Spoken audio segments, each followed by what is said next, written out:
Hello, everybody, and welcome to this segment of Higher Qualified Presents. We're going to talk a little bit about some tips for becoming adjunct. My guest today is Japera Denson. Japera, would you like to go ahead and introduce yourself?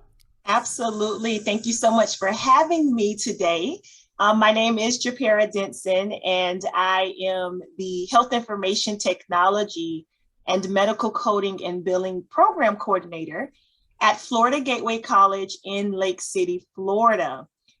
Just a little bit about my credentials. I do currently hold a master's degree in business administration with a concentration in healthcare management. I'm also an RHIA, so a registered health information administrator. I received a bachelor's degree from Florida A&M University. Go Rattlers! Right. Currently, earning a PhD in educational leadership from Florida A&M University as well. So go Rattlers again. Right. That's fantastic. Congratulations. Thank you. So tell me a little bit, how long have you been in your role as program coordinator? Sure. So I have been in my role as a full-time faculty and program coordinator since 2018. So I am, what is that, 4 years in now? Yeah, yeah. So I'm right at 4 years in now. It has been a an enjoyable experience for me. It's been a learning experience. It's been very challenging as well, but all of that has worked out for my good. It's helped to develop me in leadership, develop me in teaching and learning, develop my rapport and my relationships with students, with faculty, with others across the college. So yeah, this has been a phenomenal position, and I've been in this full-time role since 2018. Oh, wow. Okay. So that you said a lot just now. So Okay. I guess it really doesn't matter whether you've taught as adjunct because you're still teaching full time. Yeah, I am. Now, I will give a little backdrop actually. So prior Okay. to coming into this role as full time, I served as an adjunct. I, Okay. I served as an adjunct here at Florida Gateway while I worked full time as a health information management director, a department director, and a privacy officer. Mm. I worked out in industry. As there was an opportunity that came about for teaching adjunct, and honestly, my aunt was like, "Hey, Florida Gateway is looking for some teachers. You should, if you're interested, take a look at this." So I'm like, "Okay, and so I did. I went in and interviewed for the position. Now this was back in 2015. So I started teaching as an adjunct in 2015, and I did that for 3 years until Okay. this full-time position was extended, as I was invited to step into this full-time role. And so yeah, that's a bit of my transition. So I Yeah, we have similar stories. oh So we have to wow. talk more. Yeah, we have to talk more about that offline. Okay, okay. But so tell me, because for me, when I transitioned from adjunct to full time, it was very different. So how was that experience for you? What did that look like? So that experience for me, it was different as well because serving in the adjunct capacity, I was not heavily involved in the operations of the department. Um, Right. I didn't have to create too much. There wasn't a lot of innovation or creativity because things were pretty structured, and they still are. And so, the program coordinator would say, "Hey, Japera, are you interested in teaching this semester? Are you available to teach a course this semester?" And I said, "Yeah, sure, no problem." And so at that time, it was pretty straightforward. I mean, it may have been like a medical terminology course or a human diseases course or something like that.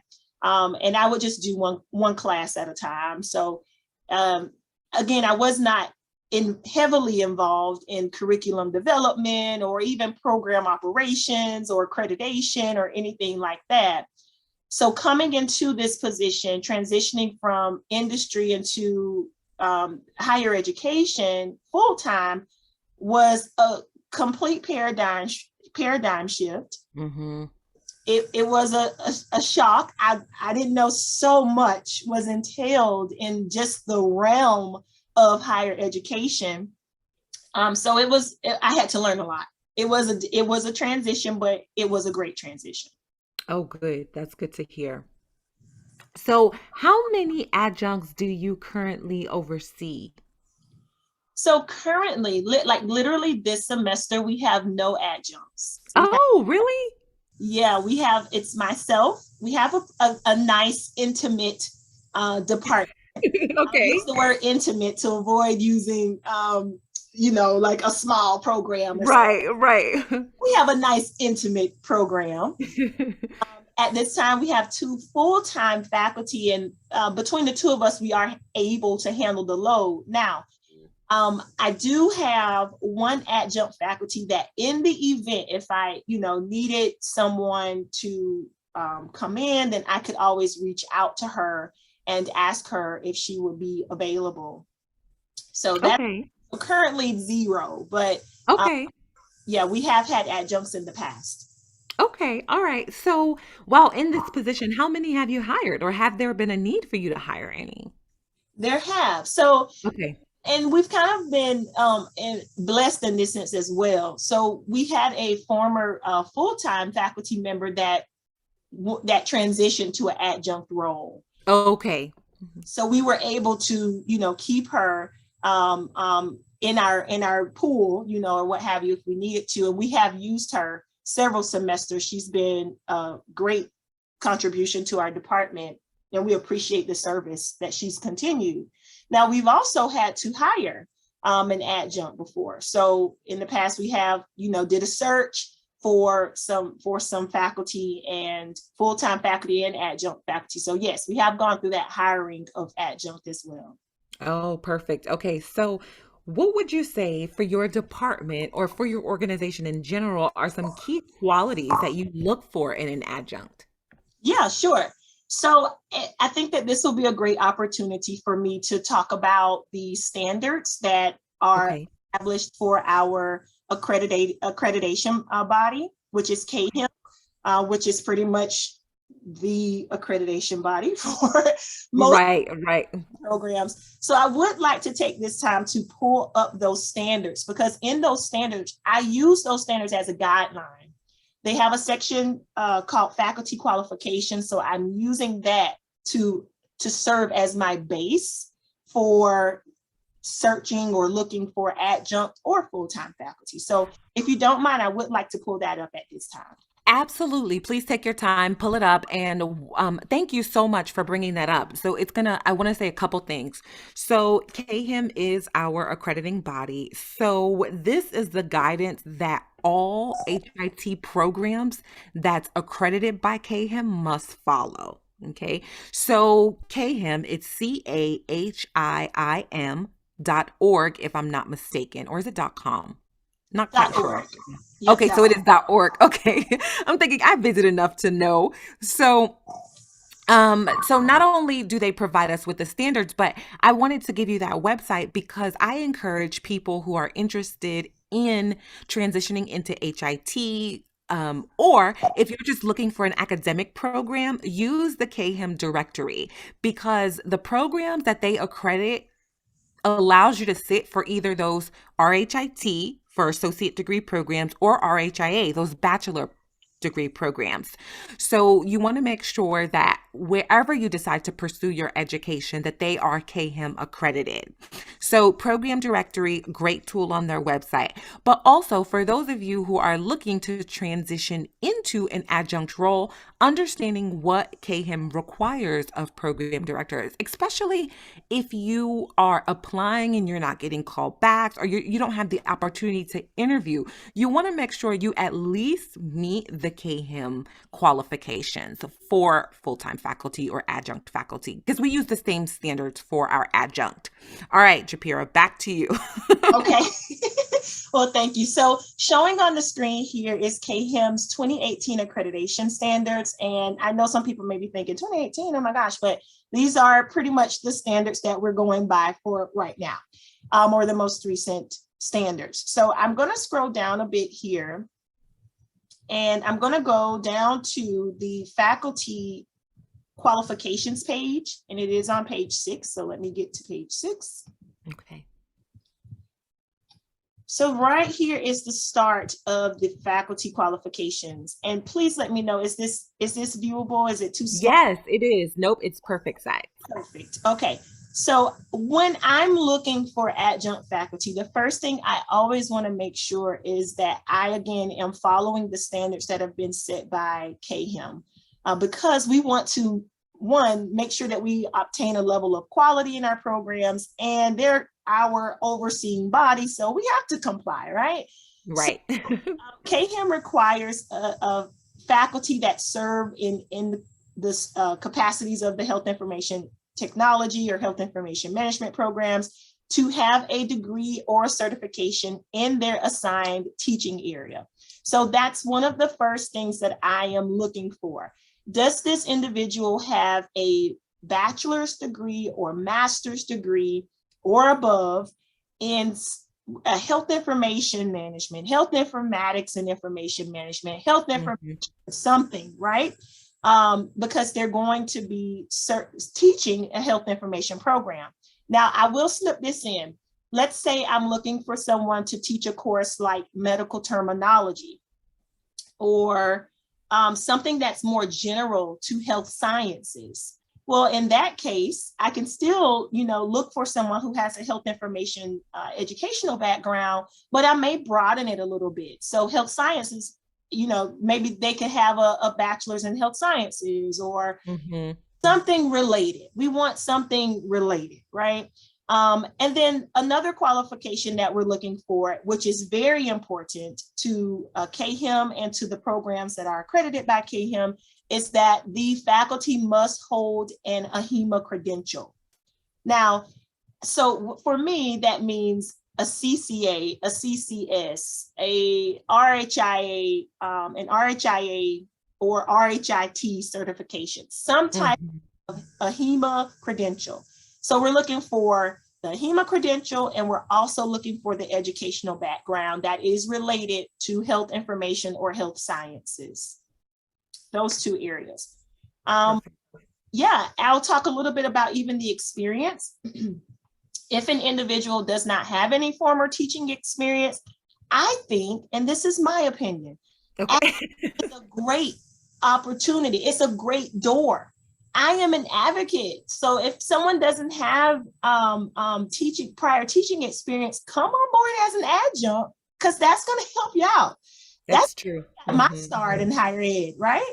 So I knew nothing about teaching, but starting out as an adjunct was a great segue. So I'm not looking for, and this, again, I'm just speaking for my program, I'm not so much looking for someone who has years and years of teaching experience, though that would be great, and I would not discount them at all. But if an individual does not have the teaching experience, but they have the educational background and they have the AHIMA credential, and we interview, and the committee loves you, and everybody, you just do phenomenal, I'm going to say, come on board. Come on board, and let's build your muscles in teaching and learning and in didactic and all of those types of instructional skills and things of that nature. That you will need. Yes. You will need. I never felt so unprepared in my life until I became an adjunct. I'm like, oh, okay. This is, because just because HIM, doesn't mean you know how to teach the concepts of HIM. So I think that's really important. For sure.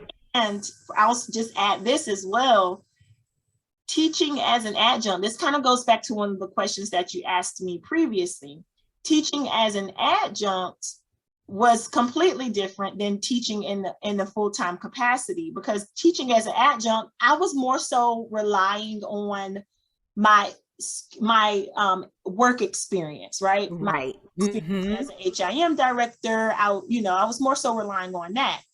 I incorporate that even now in my full-time capacity, but coming in full-time, my eyes were open to all of the things that people learn about and that they gain when they go through educational programs in undergrad, right? Like when they Right. get a bachelor's degree in education, or if they get their bachelor's degree in K through 6 or something, whatever it Hmm. be. There's a whole world. I had to learn about Bloom's taxonomy, guys. Right. Right. That I didn't do anything with Bloom's taxonomy when I was an adjunct, right? Like, but coming in full time, there was so much more that I had to learn. So I just wanted to slip that in. Do you want me to stop sharing now? Oh, totally up to you. That's all you had to cover? Yes, for qualification. Yep. Okay, perfect. And I do think that it's helpful anybody who's looking to become an adjunct. Um, if you want to take a look at that directory, it is available on their website. Yes. Yes. I don't want to say directory, but it's just a PDF of all the qualifications required of an HIT or an HIM program. Mm-hmm. Well, Japera, thank you so much for your time. This was fantastic. Those are all my questions. Do you have any last minute advice or suggestions or things that you want to talk about before we go? I would say if you're interested in becoming an adjunct, don't be discouraged. Keep trying. Mhm. If you don't get a call back, or if you don't hear from several schools or something like that, continue to try. Allow your passion for giving back to the health information profession. Allow your passion for helping others that are coming up in this profession. Allow that to drive you and to keep you pursuing. Keep knocking, and the door will be open. Right? I Keep love it. and Hmm. you'll receive an answer. So Right. I be agree. persistent in that. So I would say if this is something that you really want, you have to be persistent in it and go for it. Go for it. Well, no, because you can't just leave like that now. Because I you talked about serving. You talked about serving, and that's important. Don't feel like the only way that you could be of service in our profession is through adjuncting, because it's not. There's That's several true. committees. I want to say, please, please, every state has a state association. Go to your state association. You should automatically be a member with your AHIMA membership. Reach out, find out who your local organization is. Like, for example, I'm located in the Tampa Bay area. So my regional association is Gulf Coast. I'm currently the treasurer for the Gulf Coast Health Information Management Association. So you can serve in that way. You can serve on these committees. You can serve as a mentor. FAHIMA does have a mentorship program. I think a lot of the associations have a mentorship program. There is a committee that I served on a very long time ago. It's called FIRE, and that stands for Find, Inspire, Recruit, and Educate. And our goal was to find, inspire, recruit, and educate those that were in middle school and in high school, teaching them about HIM. So there's several things that you can do in this profession. Serve as a tutor. Um, like she said, just keep knocking, right? Keep knocking, keep showing up, keep putting your best foot forward, and just know that your time will definitely come. And we're here to support you. Absolutely. I love that you just told everyone about the state and the regional associations. I believe, and I 100% agree with you. I believe that that is a great avenue for serving and giving your time and for advancing the health information profession. We're always needing volunteers, and that network is so important. The type of people, the number of people, the relationships that will be established through your involvement at the state and at the regional level, or in your local level, or however, those types of relationships and that involvement will be beneficial to you in many ways. Many doors will open because of those relationships. I want to take some time and just slip a really quick, since we're talking A involvement. shameless plug. Yeah, just a quick plug for those who are FAHEMA members. And again, if you are an AHEMA member, then you're automatically a FAHEMA member if you are residing in the state of Florida. So FAHEMA has recently sent out a survey, and one of the questions that's in the survey first is asking about, membership and involvement and engagement and all of those types of things. But one of the questions in the survey asks, are you willing? Are you interested in serving as an adjunct? And if so, drop a little bit of information here in the survey. So I just want to throw that out there. If you are interested in becoming an adjunct somewhere throughout Florida, then please complete that survey. That's going to be that's an opportunity right there. And then again, everything that has already been said, which was getting involved at the state, regional, local levels. Perfect. Thank you so much for your time today. Thank you. Thank you for having me.